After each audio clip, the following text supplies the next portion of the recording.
Hey, how you doing? This is RJ. So I know that people who have been subscribed to my channel for a while will already understand this, but we have a number of new subscribers over the last couple of months, so I just want to get this out of the way. My channel can be weird. I admit it. It can be out there at times. And that's because I don't really care about chasing subscribers. I don't really care about doing what the algorithm wants me to do. If I did, I would have many more subscribers. But what I actually want to do on this channel is talk about heroes, talk about the things that I love, talk about the things that hit me during the week to help me make sense of a lot of what's going on around us. And today is going to be one of those weird videos because I'm going to talk about the importance of us reclaiming our entertainment. But the reason why I think that it is so fundamentally important, well, let's just say it's kind of out there. So we should start from the, I say, rhetorical position of everyone here probably agrees that our entertainment systems, how they operate on a large scale, and it doesn't matter what, it could be movies, television, games of various kinds, books, comic books, everything that is a system of entertainment is overcome right now by your quote-unquote progressive, woke, activist types, and only their message gets through. So that's the basis that I'm coming from. And the how and the why that they run these companies, these industries, is diametrically opposed to the actual reason why entertainment itself exists. And it explains a lot of why many of us are so simply exhausted by the culture war going on around us, because that's exactly what they're trying to do. So let me try to explain by going back to the point where I started to think about this. So I went to go see Mission Impossible. Well, the last Mission Impossible, I don't even remember the sub name of it. I did a video on it about 3-4 weeks ago. But it's the first time I've actually been to the movies in at least 5 years. Sure, I've watched movies in various ways, but I haven't actually been to the theater. And before that, I hadn't been to the theater I don't know how long. And growing up, I went to the theater a lot, especially when I was in university. Sometimes I went every day. And I love movies. I grew up watching American movie classics when it was actual classics that were on AMC. Also in a time where you didn't have control over what you saw and when you saw it. There was a programmed schedule and it came out and you watched it. And the reason why I stopped going to the theater, because I enjoy going to the theater so much, the reason why was because I just couldn't handle the sludge that was being pumped out towards me from the screen. The quote-unquote progressive, woke nonsense that they were trying to underhandedly sell to me every time I went to a movie. But I went this past couple of weeks, number one, because it was just something to do. And number two, I felt that I'm now ahead of the curve so much in recognizing just how much and where these quote-unquote progressive talking points come from, that when they present themselves on the screen, they'll stick out like a sore thumb and I won't be entrapped by them. And I honestly think that's what happened. One of the longtime subscribers to my channel, a fellow who goes by the name of Man of Action, asked me in the comments of my Mission Impossible video, these analytical things that I'm talking about, trying to pick apart the quote-unquote progressive message of this movie, did they hit me while I was watching the movie or after I saw the movie and sat with it for a little while? And quite honestly, it was while I watched the movie. And that's important, and important that it was second nature to me to do so, because as I watched the movie, I was able to pick these things out, ignore them, say, oh yeah, I can see where they're going with this, without it actually taking me out of my suspension of disbelief for the storytelling parts of the movie itself. Now, the interesting thing for me about that entire experience was, as I watched the movie, something happened to me that I completely forgot about that is part of the experience of going to the theater. At the very least, part of the experience for me, and I think for a lot of people in different ways, but I think it's tied to something fundamental within our human nature. And it's the fact that as I watched the movie, my mind in the background was working on very simple problems that I had shoved to the side and just decided I'll think about that some other time. Simple things that are so small that I said to myself during my normal course of my day, I have more important things to think about. I'll just put that thought on the shelf and get back to it maybe some other time if I have the chance. And I'm talking about ridiculously simple things like, I want to buy some new shirts for the summer. What kind of shirts do I actually want to buy? And my brain kept on doing this through the entire movie. And it's something that my brain used to do as I watched movies. And again, I completely forgot about this fact because it's not something that comes to the forefront of your mind That's the whole point. It's something that works in the very back of your mind. There's processes of understanding and problem solving that are going on in the back of your mind while you're actually being entertained. Now, that's the caveat. You have to actually be entertained in order for this to work. If you're going to a movie and all you're doing is sitting there on edge, waiting for the other shoe to drop, waiting for the quote unquote progressive message to catch you unaware, when you're always on guard, your brain is not actually in a secure and relaxed position enough for these back processes of your brain to start engaging. Now, here's where the weird part comes in. And I realize this is really just my opinion. It's based very much on my own experience, so take it for what it's worth. So, when I got out of the theater and realized that this had happened, my mind connected going to the movies with something completely different. And by the way, I think this can work for any form of entertainment. I'm just focusing on my experience here because that's the one that's fresh in my mind. It would, of course, work in different ways for different forms of entertainment, but I'm focusing on going to the movies. But anyway, when I got out of the theater and realized that this had happened, it connected in my mind to what happens to your brain when you dream. Now, that being said, I understand that most people think of dreams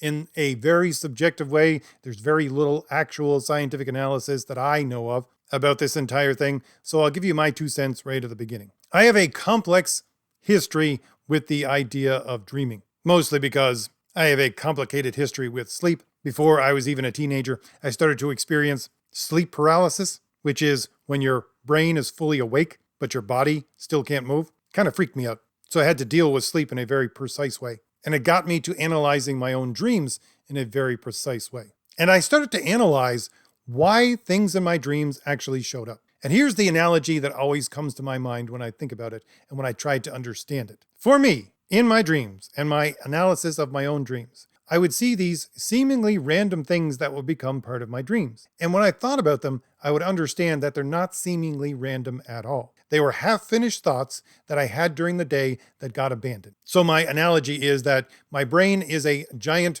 train station. You got tracks going everywhere, different trains going up and down these tracks. And when you have a complete thought, it is a train going down one of these preset tracks, starting from where it begins and ending up where it should actually get to its destination, which is the completed thought. But sometimes, because you have such a busy day and there are multiple things pressing on you at once, sometimes you have a thought and it goes halfway down the tracks, but it never gets to the end. You have to abandon that thought in the middle of actually thinking it. And it never gets to be a full thought. It never gets to be realized. And so what you have basically is a train gumming up the works of this one track, stuck there because the engine is gone, which is your concentrated thought on the entire thing. And so it kind of sits there on the track in the way of everything else. But if it's such a small thought that you can abandon it halfway through, you never usually actually come back to it. And so it just sits there in the way.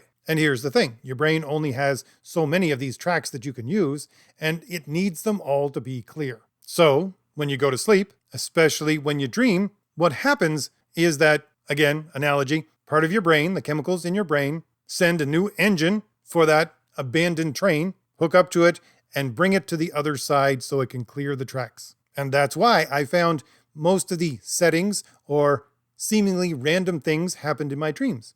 It was because my brain was clearing this old thought that I had only half thought during the day and abandoned. That's why one thing would happen after another. They were quite sequential, by the way. I could sit there and list them and go, yes, I abandoned this thought in the morning, this one in the late afternoon, this one in the evening. And that's why my dreams would progress the way that they did. They were quite linear as compared to my day, as compared to when I abandoned each thought and didn't finish it. As if there's only one emergency engine, it has to clear the tracks one abandoned train at a time. And I also find that when I wake up is when I have the most motivation to actually do things. Why? Because it's the easiest time to actually do things. My mind is working spectacularly well when I wake up. By the way, I do these videos usually like 10 minutes to a half an hour after I wake up on the weekend. And I know that all of what I just said is an analogy. I do understand some things about how the chemicals in your brain do scrub the receptors in order to make them quote unquote clean, in order to refresh things, in order to get rid of the thinking chemicals that build up within your mind during the day. all of that kind of stuff. That's a little bit too technical to get into for this video. But here's my point. Here's my point in connecting dreams with going to the theater, with going to see a movie. It's kind of the same thing in a funny sort of way. A lot of the times in my dreams, I'm just an observer. I'm just a spectator. Sometimes I'm part of the dream. Sometimes I interact with it. But most of the time I think, again, this may be just for me, I'm just a spectator. And think about it. You go to sleep, you close your eyes, there's darkness, and at some point you get shown this seemingly random series of events which you don't really have that much control over. And yes, I understand the whole lucid dreaming thing and all that kind of stuff. But really, for most people, most of the time, you don't have control over your dreams. And it's the same kind of process that happens when you go to the movies. You go, you sit in a chair, you get relaxed, darkness falls over the entire theater, and then you watch these images that present themselves before you on a background of darkness. You have little to no connection in the controlling sense to the images that are in front of you. Sure, you have some control in the fact that you picked the movie that you wanted to go see. You have the option of closing your eyes if something completely horrible comes on the screen and you don't want to see it, or avert your eyes. You might try to talk to the person next to you. Please don't. So you do have a little bit of control, but not a whole lot. Although I have been to some theaters where people think they have a lot of control over the movie. They start screaming and yelling at the screen when people do stupid things. Anyway, and another connection that my mind made was when you dream, sometimes there's things that are completely new to you that seem as if they've always been there in place in your normal everyday life. I've had dreams many a times where I'm sitting in my house doing things, and I think to myself in the dream, this is my house. Everything is perfectly fine here. Everything is perfectly normal. But when I wake up, I go, wow, that was not my house. The same thing with some people. I've had people in my dreams who I thought to myself, I've known this person forever. Of course, I trust them. And then I wake up and think, who the heck was that person? But in the dream, I completely trusted it. And with entertainment, it's kind of the same. You sit there and you engage your suspension of disbelief. And I had never realized this before until I went to go see this Mission Impossible movie. But the third thing that is very similar is the fact that, yes, during my dreams, my brain is clearing the tracks of these old thoughts. And in doing so, refreshes my mind. And in that movie theater, that's exactly what happened when I went to go see the Mission Impossible movie. Because I was able to say, I can see this progressive nonsense and dismiss it whenever it comes up on the screen. I was able to engage my suspension of disbelief. I was able to relax enough so that my brain did the exact same thing. It was scrubbing out some of these put on the shelf thoughts that had sat there when I used to be fully engaged in my business. They were called fish files because since they were a file that didn't have any connection to a deadline, they would just sit on the corner of my desk and stink like a rotten fish. But anyway, my mind was doing that. It was clearing out these old, half-forgotten, half-thought thoughts. It was clearing the track. It was doing the exact same thing, and it was doing it because I was able to relax enough to engage my suspension of disbelief. And here's where we come full circle back to where I began with this entire thing. This is why we desperately do need to reclaim the systems of entertainment that are all around us. First of all, because entertainment is part of the human experience. I always go back to Plato when he's talking in the laws about creating the best, most noble and just society. He goes through the laws, which that society should have. He goes through the private laws that each individual should have for himself to become just and good and noble. And then he goes on to what kind of stories should be allowed to be told within this kind of society. And so stories are supremely important in some ways because of their entertainment value, because of their ability to mimic the restfulness of sleep. Or to put it another way, because it is the balancing part of the scale to our work, to our labor. Sure, we have to work. We have to get through life. We have to do things. We balance that out with our entertainment, with our ability to cool down, with our ability to clear our mind and allow the very thing which allows us to exist as we do, as animals anyways, our ability to think, our minds. It allows that to be rejuvenated in a way that's not just, I have to go to sleep. In a similar way, but a distinctly unique way, in that it's not sleep, it's relaxation to the point of renewal, even when I'm awake. And again, I would attest, that is part of the human experience, and that is part of how we as human beings are built. So much so that it is not just part of our bodies, it's not just part of our minds, it's part of the entire human nature. And this is exactly the reason why these quote unquote progressive people targeted entertainment to begin with. Number one, because we do know this from scientific studies of the brain, that when you're engaged in a story, that is to say, when you are relaxed enough to engage your suspension of disbelief, you take in ideas uncritically. That's the whole point of suspension of disbelief. And that's why they tried to sell what is essentially a lie to you over and over again through a story, because your critical thinking is down and you accept their lie as if it were true. And if you accept it enough times, you start to bring it into the actual world and your actual thinking and the way you actually process your entire life and say, it must be true. There's that aspect of it.